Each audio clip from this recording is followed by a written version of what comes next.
Compris. Voilà. Sur moi j'avais dit à mon avocat de venir. Monsieur Camara. Oui, bonjour Monsieur le Président.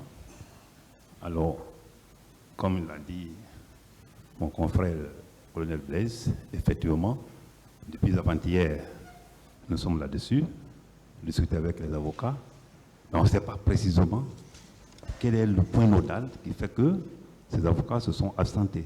Certes, ils ont leur raison, mais comme ils l'ont dit, franchement, nous souffrons. S'il faut parler de tout ce que nous souffrons aujourd'hui ici, on peut vraiment passer toute la journée. Nous sommes des pères de famille. Nous sommes là pour des faits. On est en train de juger ces faits. Pour le moment, jusqu'à preuve du contraire. Le fond, nous sommes sur le fond. On est en train de voir qu'est-ce qui va se passer, qu'est-ce qui tout sort. Qu'on soit accusé, qu'on soit coupable ou quoi, pour le moment, le débat continue. Et depuis autrefois, ça fait un mois, depuis le 1er jusqu'au 20, on était en repos, un renvoi qui a abouti à un débat que vous avez suivi ici, un débat très houleux entre professionnels de droit. Mais tout ça là, c'est à l'avantage de qui? Ou à désavantage de qui? C'est nous qui souffrons. Vous êtes là, tranquille, on vous voit, tranquille, mais nous souffrons. Les autres qui discutent, tout est bon. On veut savoir ce qui s'est passé, qui a fait quoi. Il faut que nous sortions ici. Ou ceux qui doivent sortir quittent ici. En réalité, nous souffrons, la famille souffre, tout le monde souffre avec nous. Vous voyez, moi je ne suis jamais gros, mais j'ai encore beaucoup fondu. Ce n'est pas parce que je pense à ça, mais je me dis pourquoi ces renvois. Et ces renvois sont à juste titre. Quand il y a un problème, il faut régler. Alors, aujourd'hui, je pense que c'est une occasion. Moi j'avais dit à Blaise que que vous demandiez ou pas, moi j'ai dit à lever les doigts pour dire franchement qu'il faut que vous nous aidiez. Pour que les dispositions soient prises, pour que les gens se comprennent entre eux. Les partis là, tous ceci, nous sommes entre Guinéens. On a servi le pays comme vous autres, à un moment donné.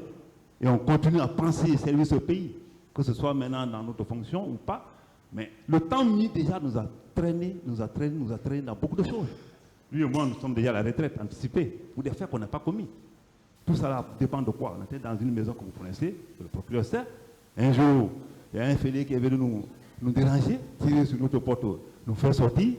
Heureusement qu'on s'est débrouillé pour descendre et revenir.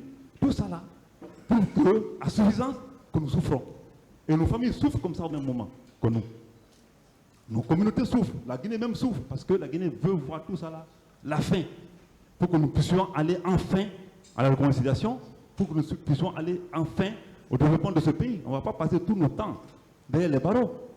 C'est pourquoi, juridiquement, ça ne nous dérange pas, parce que chacun sait ce qu'il a fait. Mais il faut finir, il faut aller jusqu'au bout pour savoir qu'est-ce que le président va dire comme décision. Mais si tous les jours c'est le report, c'est au profit de qui? Pas nous. Moi, je suis fatigué de me coucher, je suis fatigué de voir tout ça. L'avocat m'a dit, même ce matin, jusqu'à 1h, je pense qu'il m'a dit qu'il va, hier, madame était venue, en pleurant. Il dit, mais qu'est-ce qui ne va pas? Toi, des avocats, ils ne viennent pas. Mais qui était venu me voir hier? Il m'a dit qu'ils vont continuer jusqu'à 0h. Et que ce matin, lui devait être là. Il est le premier souvent ici. Quand il n'est pas vu, alors il n'était pas à l'aise. Kéta m'a dit ça, il m'a promis ça hier. Que jusqu'à hier, au moment qu'il quittait chez moi ici, ils étaient en pourparlers. Pourquoi réellement? C'est eux qui savent, c'est les professionnels comme vous, comme les autres. Moi, je voudrais que vous nous aidiez. Il faut que ce qui demandent soit fait dans les deux aussi. Il faut que nous sortions de ça maintenant. Parce qu'en réalité, nous souffrons et nous continuons à souffrir, moralement et même physiquement. Parce qu'en réalité, personne n'aime la prison. Et c'est vrai, personne n'aime. On veut encore servir le pays, mais le Sénégal aller au village faire les buts de patates. C'est encore mieux que se coucher dans une prison comme ça, à tort. Pour moi, j'ai dit à tort. Parce qu'un prisonnier qui le dit à tort, qu'on le fait tout à tort. Donc, une fois encore, je voulais encore vous remercier de nous avoir vraiment donné l'opportunité de dire ce que notre impression par rapport à cet état de fait qui est en train de nous torturer moralement. Donc, les avocats ne sont pas venus franchement. C'est un vide qui nous touche, mais nous voudrions que vous le compreniez, qu'ils vous comprennent et que nous sortions de là. Je vous remercie.